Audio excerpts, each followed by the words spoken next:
Assalamualaikum warahmatullahi wabarakatuh. Saya Sri Wahyuni Lubis dari program studi pendidikan kimia mahasiswa IPTS. Sebelumnya terima kasih kepada Bapak yang sudah membimbing kami dalam menyelesaikan tugas mata kuliah ini.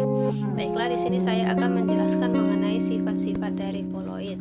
Sistem koloid mempunyai sifat-sifat khas yang berbeda dari sifat larutan maupun suspensi. Sifat-sifat koloid yaitu terdiri dari 8. Yang pertama adalah efek tindal, yang kedua gerak Brown, yang ketiga elektroforesis, yang keempat absorpsi, yang kelima koagulasi, yang keenam koloid pelindung, yang ketujuh dialisis, dan yang kedelapan koloid liofil dan liofil. Yang pertama adalah efek tindal atau dapat menghamburkan cahaya, di mana efek tindal ini adalah efek penghamburan cahaya oleh partikel-partikel debu yang terdapat di dalam ruang. Jika seberkas cahaya yang dilewatkan pada suatu ruang yang gelap melalui suatu celah atau larutan, maka berkas cahaya atau sorotan cahaya akan tampak jelas. Hal ini disebut dengan sistem koloid.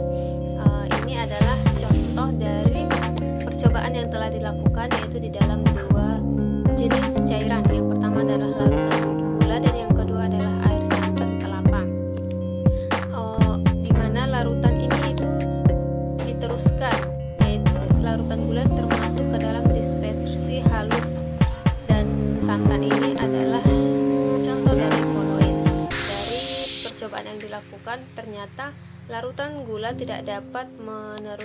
hanya dapat meneruskan cahaya tetapi tidak dapat menghamburkan cahaya, berbeda dengan air santan kelapa yang dapat menghamburkan cahaya.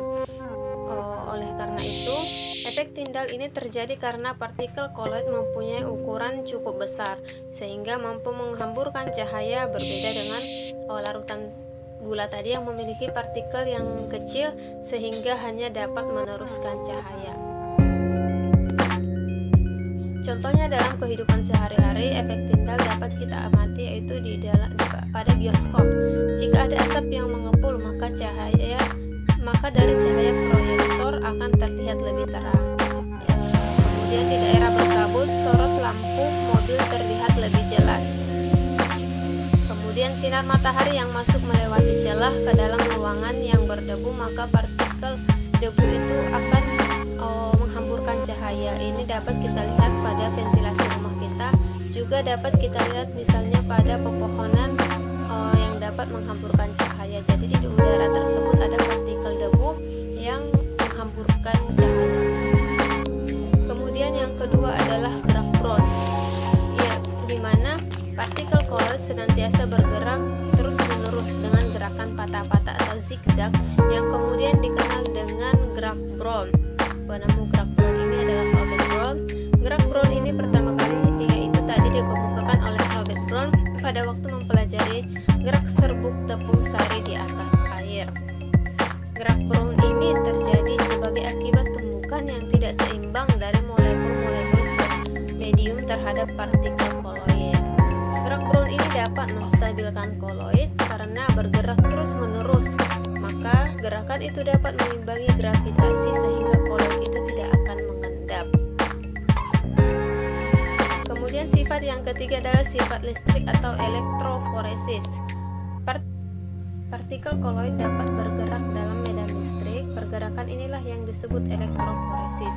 Koloid yang bermuatan positif bergerak ke katode dan koloid yang bermuatan negatif akan bergerak ke anode. Yang keempat adalah absorpsi. Partikel koloid akan bermuatan listrik apabila partikel koloid menyerap ion yang bermuatan dan ion menempel pada permukaan koloid. Peristiwa penyerapan ion pada permukaan koloid disebut absorpsi. Ini adalah Sol FeOH3 mampu mengabsorpsi ion-ion H positif sehingga Sol FeOH3 bermuatan positif. Sol AS2S3 mampu mengabsorpsi ion-ion S2- sehingga Sol AS2S3 menjadi bermuatan negatif.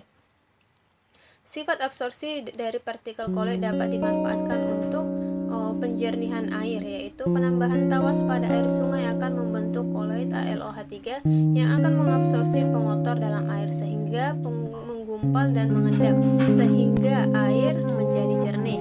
Yang kedua adalah menghilangkan bau badan. produk roll-on deodoran menggunakan aluminium stearat sebagai absorben. Jika deodoran digosokkan pada anggota badan, maka stearat akan mengabsorsi keringat yang menyebabkan bau badan. Yang ketiga adalah penggunaan norit. Norit mengandung arang aktif yang akan menyerap berbagai racun dalam usus.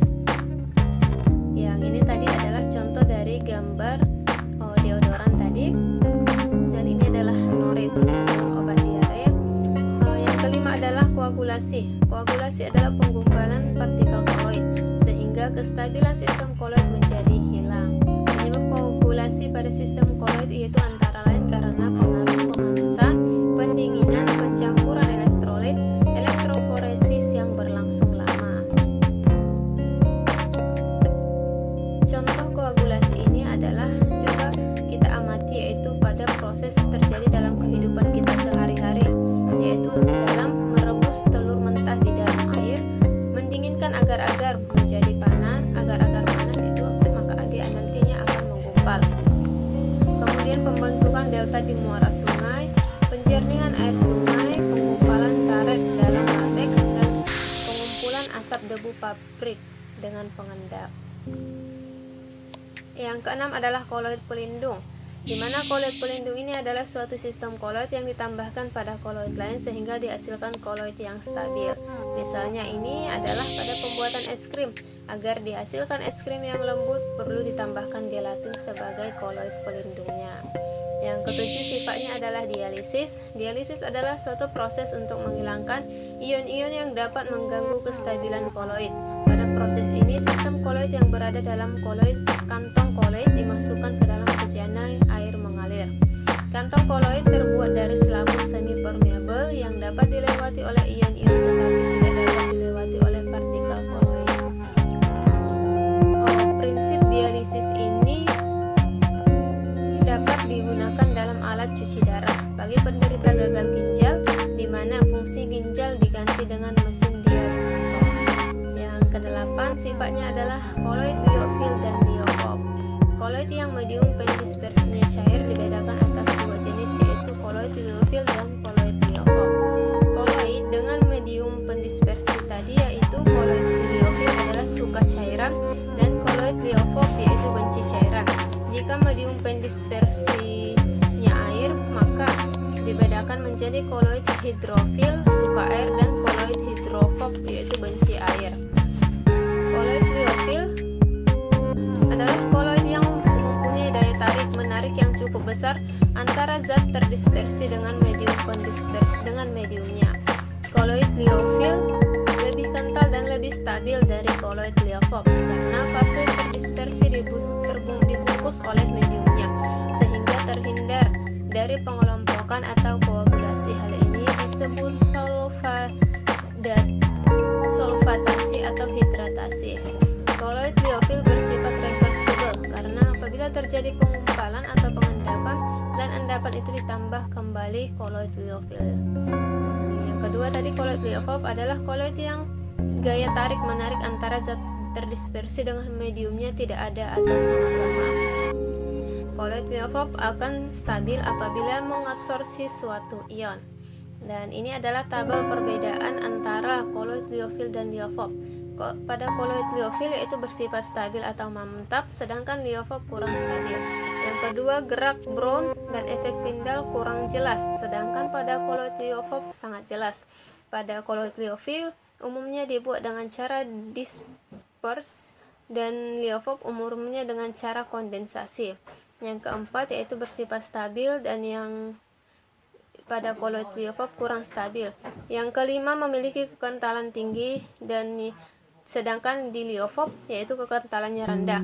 Yang keenam fase terdispersi mengabsorsi molekul dan pada liofop mengabsorsi ion. Pada liofil tidak mudah digumpalkan oleh elektrolit dan pada koloid liofop mudah digumpalkan oleh elektrolit. Jika medium pendispersi yang dipakai adalah air, maka kedua jenis koloid di atas masing-masing disebut tadi adalah hidrofil dan hidrofob. Contoh hidrofil ini adalah sabun, deterjen, agar-agar, dan gelatin. Sedangkan hidrofob ini contohnya adalah susu dan mayones. Dan dari Dari presentasi di atas dapat kita simpulkan bahwa koloid memiliki sifat-sifat yang khas, yaitu satu, menghamburkan cahaya atau efek Tyndall, yang kedua, menunjukkan gerak Brown yang jelas, yang ketiga, elektroforesis, yang keempat, koagulasi, yang kelima, absorpsi, yang keenam, koloid pelindung, yang ketujuh, dialisis, dan yang kedelapan, koloid liofil dan liofil. Inilah presentasi saya mengenai sifat-sifat koloid. Mohon maaf untuk segala